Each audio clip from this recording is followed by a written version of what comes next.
Hey everyone, this week is a bit of an odd one. This is a Nissan Juke.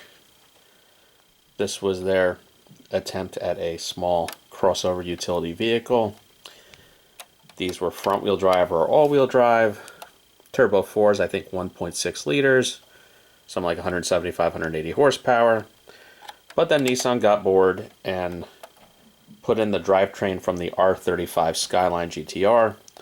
So you get a twin-turbo V6, which there's multiple states of tune. I think first they had 485 horsepower, then it was 530. So I'm not sure which this would have had. This came out maybe, I don't know, 2012-ish. So then they called it the Juke R 2.0. This is by Auto Art. So you have some Auto Art really nails their wheels, tires, and brakes. I mean, that's as good as it gets to me. I mean, this thing's sitting on 20s. I mean, that's a lot of wheel and tire. So, I mean, the stance on this thing is pretty crazy. This is Auto Art's composite, and I don't know, it doesn't quite make sense. The only thing that opens is the doors. Interior's decent. I can't tell, it's got a little bit of flocking. The seat finish is a little too shiny for me. You've got rubberized seat belts, which is nice.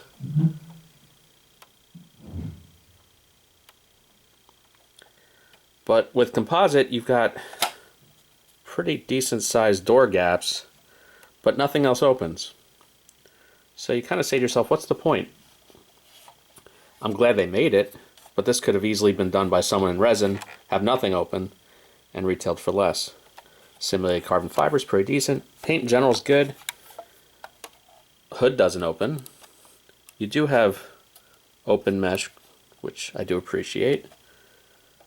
So this retailed for about $159, $179, which again, get a limited edition in resin, but no one else makes this. So Auto Art is your only shot. I like it, it's quirky. More simulated carbon fiber. I paid, it's on sale right now. If you go to Diecast Wholesale Models, use coupon code NEXT for 10% off. So it's $95, and at that price I'm not mad at. I don't really care what it's made out of at that price. It's a good model.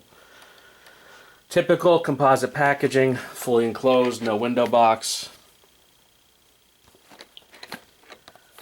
Marked as composites, that's how you know.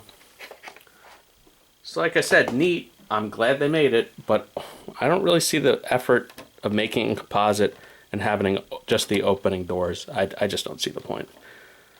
But yes, that's it for this week. Got a few more cars coming in the mail. Everyone please like and subscribe, and have a good one.